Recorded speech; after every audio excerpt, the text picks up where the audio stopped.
Morgan Wolfe, thanks for joining us. We start tonight with breaking news. Within the last half hour, we learned police are investigating a shooting downtown on State Street. We've also been checking in on the victims of the Middleton shooting and learned that 2 of them have been released from the hospital. It's a disease popping up in children across the country. We just learned that there was a police officer and 2 firefighters injured in this explosion.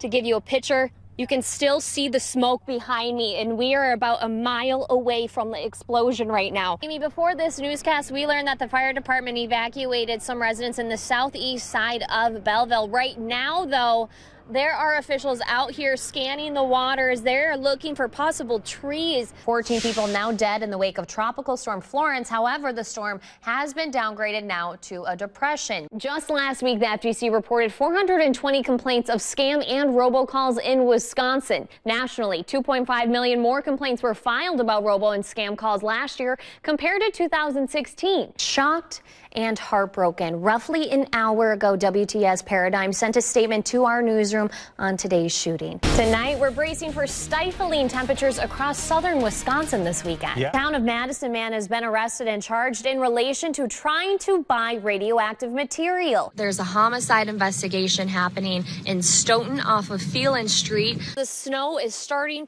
to pile on. We'll give you a look here. We're at about 2 inches right now in Janesville, and it's only going to continue. Now, the roads, as I mentioned, they're getting a little slick, but luckily, we have seen city plows going across Main Street here all night. Do you ever find yourself taking multiple photos or videos until you get that perfect one that you want to post to Instagram? Well, doctors say that's a hidden form of anxiety, and it's affecting more than just teens. I pulled up here just about 5 minutes after this happened, after 3 o'clock, and what I learned from witnesses is that a car drove into the corner of Hallam Bay here. Police say that the man driving the car had a medical emergency, and while he crashed into that building, a brick did fall and hit someone. Well, you were talking a lot about rain, and we know that it was pretty rainy for the Kentucky Derby. That's right. So why don't we toss it over to Julia Cox in sports? What a Gouda way to celebrate. We knew it was coming. Cheese Day continues today with a parade. I Because love recently- Friends. Are you a Phoebe, a Monica, or a Rachel? Oh, I don't know. Well, I feel like you're a Monica. I think so, too. I think I'm a Phoebe. I'll be talking about my smelly cat after the break. Coming up on the It was your tough time to help other people that had a tough time with Harvey. How has this year been for you? Yeah, I mean, obviously it was a very difficult year for me on the field. Hi, everybody. How is everyone doing tonight? Night has been a little crazy. Hello there, Facebook viewers. I am at Bratfest right now. It is my first day out here.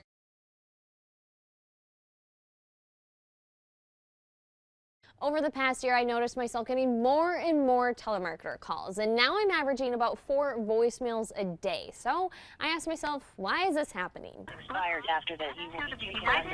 It didn't take long to find out I wasn't alone. Hey! My coworker, Julia Cox, was getting them too from her home area I code, would think that it was someone from home or something, so I would always pick up. which is the new pattern from scammers or robocalls trying to get you to answer more. And if you answer and no one talks, It's very frustrating. well, Yeah, Luke Peterson from Madison Geek says that it's robots looking for your availability. so that they can sell the lists, again, more effectively targeted, saying that these numbers are people who answered during these hours. The Wisconsin Agriculture and Trade Consumer Protection Agency says that telemarketers have been their top complaint for decades. Now there's a rise of real scammers calling you. 77% of those who engage with a scam artist is happening by phone. So they're having success with this mechanism. Just last week, the FGC reported 420 complaints of scam and robocalls in Wisconsin. Nationally, 2.5 million more complaints were filed about robo and scam calls last year compared to 2016. But government numbers show that over 4.5 million Wisconsinites are on the Do Not Call registry. So does this registry actually work? Whether you're on a do not call list or not, the scammers are going to be calling you. But you can stay ahead of some of them if you do have a smartphone and choose to use an app, or if you have voice over internet. Some apps you need to pay for, but others like Nomo Robo and Call Guardian are free. But generally, the best advice is, If you don't recognize the number, or if it's a blocked restricted number, don't answer the phone. If it's somebody who actually needs to talk to you, they can leave a message and you can always call them back.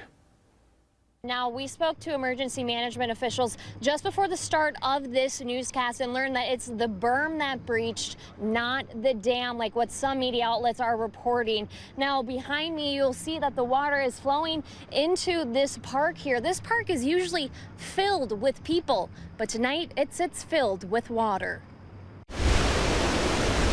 When rain comes, we call it blessings from the Lord. We got a lot of blessings last night. The Bellevue Community Park is filled with blessings from Lake Bellevue. Yeah. Something Jesus Chavez prays doesn't get any worse. I talked to a lot of the old timers, and they've never seen anything like this. Bridges closed and games of hoops put on hold. Everything is covered up now with the river water. But Carrie Ohm says some are taking this as an opportunity to christen themselves. Oh, look at the duck! No! Oh no! Poor duck! I think they are liking it a lot. What is a blessing in some eyes Duh. could be a burden to others. But at the end of the day, people are just thankful no one was hurt. This is a lot of water.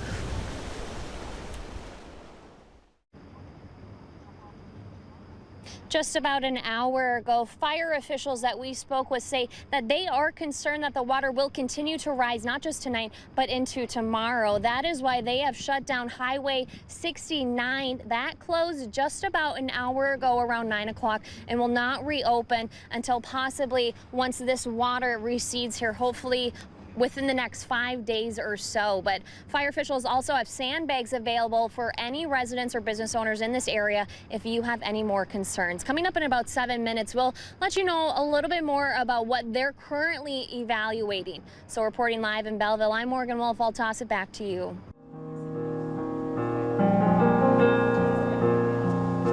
I equate the NICU to like I'm a dentist. Nobody wants to come and visit us, but when you need us, you're really glad that we're there. It's really a scary place in the beginning because this is not anybody's idea of reality. It's a place that can be filled with gloom until a ray of warmth fills the halls. Whenever I come into the NICU, if I saw him sitting behind the desk, I was always really excited. Like, oh, George's on tonight.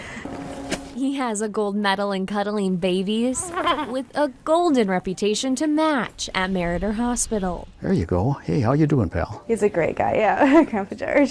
Hey. George Fahler. What's happening here, huh? Is a retired IT worker. You're okay. And a Vietnam veteran. They're here down, they're hearing my heartbeat. The volunteer with a big heart. You're a big boy. Spends his nights cuddling little ones. It helps me.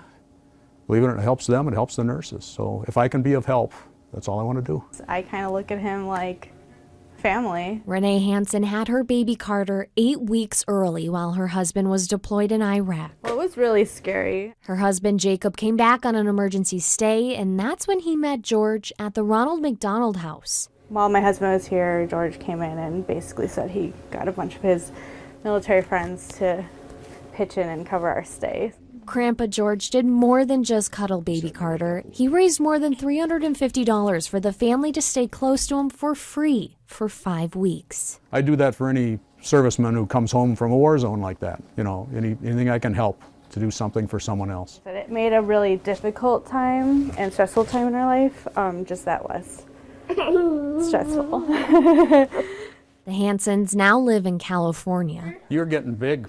You don't know me, do you? But always make room to visit their hospital family.